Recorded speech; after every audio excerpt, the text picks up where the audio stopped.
The chapter 23, the second coming. What rough beast is our come round at last? What rough beast is our come round? Is our come round at last? Our come round at last. Things fall apart. When Jobs unveiled the next computer in 1988, there was a burst of excitement that fizzled when the computer finally went on sale the following year. Jobs' ability to dazzle, intimidate, and spin the press began to fail him. And there was a series of stories on the company's woes.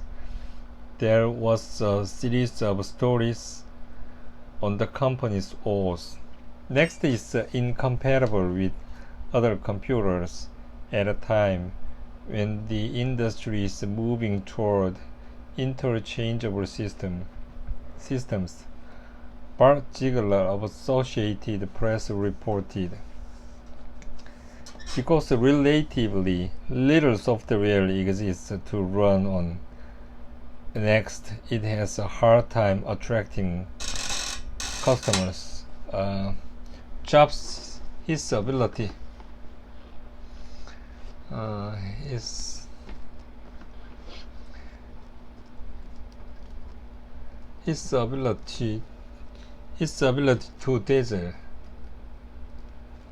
to dazzle, intimidate, and spin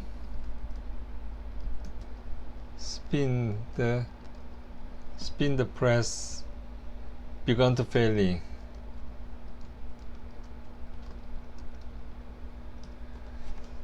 His ability to dazzle began to fail. His ability to dazzle, intimidate, and spin the press. His ability began to fail him. His ability to spin the press began to fail him.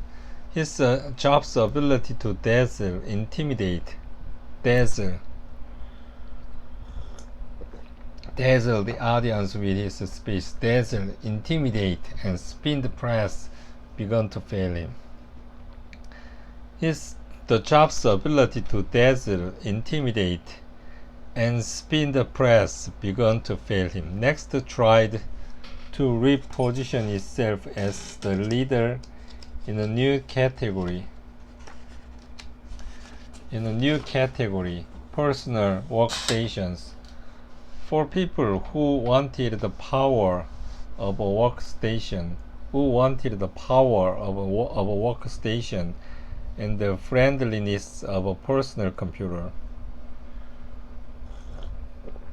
But those customers were by now buying them from fast-growing Sun Microsystems.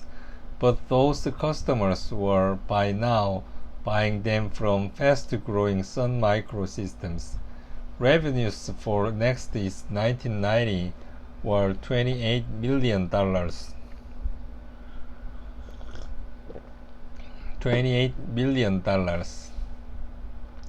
Sun made $2.5 billion that year. IBM abandoned its deal to license the Next software, so Jobs was forced to do something against his nature.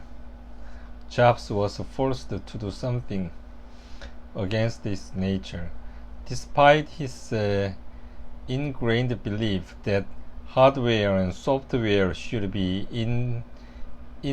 integrally linked, he agreed in January 1992 to license the Next Step operation system to run on other computers. Despite his ingrained belief that hardware and software should be integrally linked, He agreed in January 1992 to license the Next Step operating system to run on other computers. One surprising defender of Jobs was John Louis Gates, who had bumped elbows with Jobs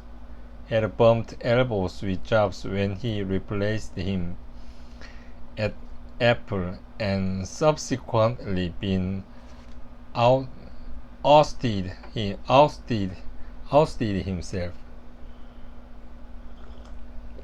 One surprising defender of Jobs was John Louis Gates, who had bumped elbows with Jobs when he replaced him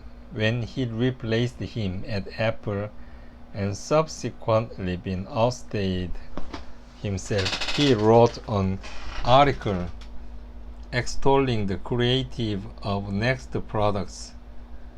Next might not be Apple, Gates argued, but Steve is still Steve.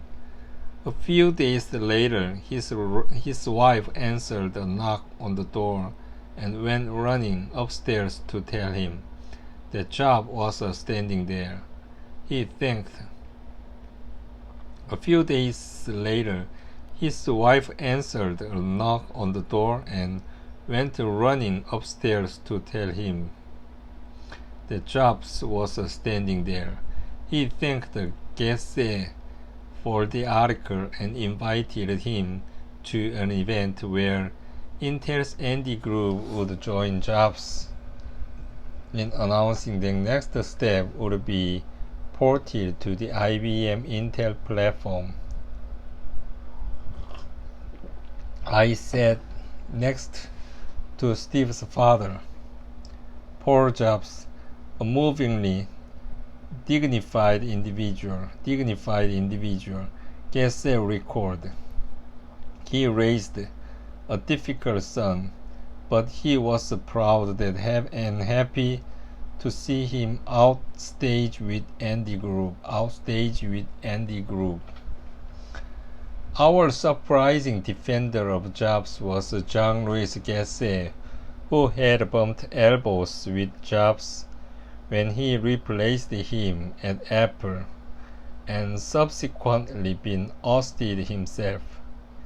He wrote an article extolling the creative of Next products. Next might not be Apple, as Gates argued, but Steve is still Steve. A few days later, his wife answered a knock on the door and went running upstairs to tell him that Jobs was standing there. He thanked Gates for the article and invited him to an event where Intel's Andy Grove would join Jobs in announcing that Next Step would be ported to the IBM Intel platform. I sat next to Steve's father, Paul Jobs, a movingly dignified individual. Gates recorded. He raised a difficult son, but he was proud and happy to see him on stage with Andy Grove. A year later, Jobs took the inevitable subsequent step. He gave up making the hardware altogether. This was a painful decision.